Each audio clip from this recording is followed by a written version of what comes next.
मेरा आपसे एक क्वेश्चन है, आपको अगर मैं अभी इस समय चाकू दे दूं तो आप अपना हाथ काट पाएंगे? नहीं। अगर मैं आपको 14वें माले से नीचे दिखाऊं, बार बार दिखाऊं, डराऊं कि आपको गिरा दूंगी, आपको डर लगेगा? बिल्कुल।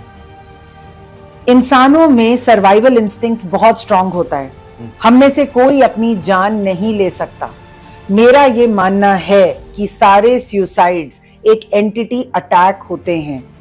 एंटिटी मतलब भूत प्रेत का अटैक, और ये अटैक इसलिए होता है क्योंकि जो पर्सन सुसाइड कर रहा होता है उसका ऑरा बहुत वीक हो चुका होता है, या तो किसी मेंटल इलनेस से वीक हो चुका होता है, या ड्रग्स के ओवरडोज से वीक हो चुका होता है, या वो बंदा बहुत परेशान होता है।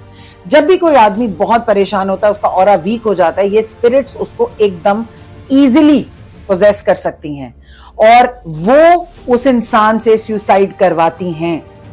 अब आप पूछेंगे क्यों? Exactly. वो इसलिए करवाती हैं क्योंकि जब कोई डेथ होती है तो एक पोर्टल खुलता है, एक दरवाजा खुलता है जिससे इंसान लाइट में जा सकता है।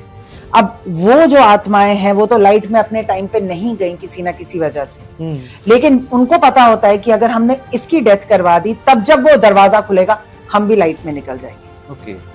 क्या आपको पता है कि जितनी भी हॉस्पिटल की एम्बुलेंसेज होती हैं जिसमें एक क्रिटिकल पेशेंट जा रहा होता है, उस एम्बुलेंस पे कुछ नहीं तो 100 से 200 एंटिटी साथ में चल रही होती हैं। वो वेट कर रही होती हैं कि जैसे ही ये इंसान मरेगा, चाहे एम्बुलेंस में चाहे हॉस्पिटल में, वो पोर्टल खुलेगा। मैंने अपनी आंखों से बहुत बार देखा है एम्बुलेंस के साथ बहुत सारी एंटिटीज को जाते हुए, मेरे स्टूडेंट्स ने देखा है जिन्होंने मुझसे ये कोर्सेज करे हैं। तो ये चाहती हैं वो आत्मा। तो फिर इस हिसाब से तो अगर देखा जाए तो आपने कहा कि एंटिटीज जो होती है वो एम्बुलेंस के साथ भी, आपने कहा कि 10 से 20 या 15 कोई भी एक नंबर हो सकता है, वो उसके साथ में जाती है। मेरा सवाल ये है कि फिर तो ये हमारी दुनिया का जो तंत्र मंत्र है, जिसे हम तंत्र कहते हैं, तांत्रिक बोलते हैं, क्या ये उससे अलग है, या ये मैं बोलूं कि ये साइंटिफिक तंत्र है? ये एक गिफ्ट है। तंत्र भी एक साइंस और एक आर्ट है। ये भी एक साइंस और एक आर्ट है। क्या मैं इसको तंत्र कहूंगी? नहीं। क्या मैं इसको साइंटिफिक कहूंगी? हाँ। ये एक साइंटिफिक प्रोसेस है। ऑटोमेटिक राइटिंग में या मीडियमशिप में किसी भी आत्मा को या किसी भी स्पिरिट गाइड को कनेक्ट करने के लिए आपको अपनी वाइब्रेशन बहुत हाई करनी होती है। एक ऐसे मेडिटेटिव स्टेट में जाना होता है जिससे आप उस लेवल की एनर्जीज के साथ कनेक्ट कर पाएं। तो लॉ ऑफ अट्रैक्शन काम हो गया। आपने अपना वाइब्रेशन रेट बढ़ाया, वो उस वाइब्रेशन रेट पे हैं। स्पिरिट गाइड्स जो होते हैं हमारे से हायर वाइब्रेशन रेट पे होते हैं। आप अपना वाइब्रेशन रेट बढ़ाएंगे, जो वो मैसेजेस आपको आपके फ्यूचर के बारे में देना चाहते हैं वो आपको तभी मिलेंगे। इसीलिए इसमें मेडिटेशन का बहुत बड़ा रोल है। मन को शांत करने का, दिमाग को शांत करने का बहुत बड़ा रोल है। ठीक है। तो अब आपने जैसे बोला कि जिनकी एनर्जी वीक होती है, जिनका ऑरा वीक है, उन पर ये सबसे पहले अटैक करते हैं। एक बहुत आम सी बात है, लोग कहते भी हैं कि भाई अगर तंत्र मंत्र होता या हो सकता होता तो जो बिलियनियर्स हैं उनके ऊपर तो कोई तंत्र मंत्र नहीं होता। आम आदमी के लिए ही ये सबसे ज्यादा क्यों होता है?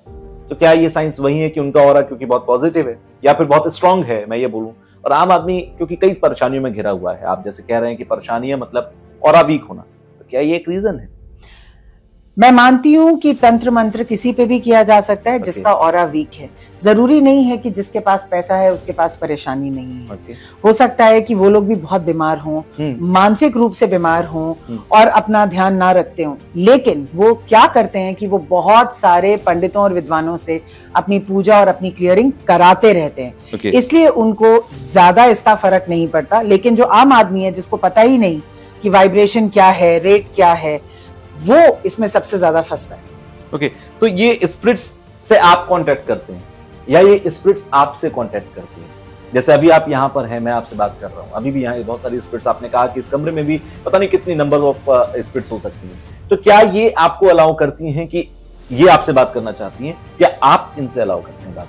दोनों तरीके से हो सकता है। अगर कोई फैमिली आती है या आप कहते हैं कि मुझे किसी स्पिरिट से कांटेक्ट करना है, तो मैं उस स्पिरिट से परमिशन लेके आपको बताऊंगी कि ये स्पिरिट रेडी है आपसे बात करने के लिए।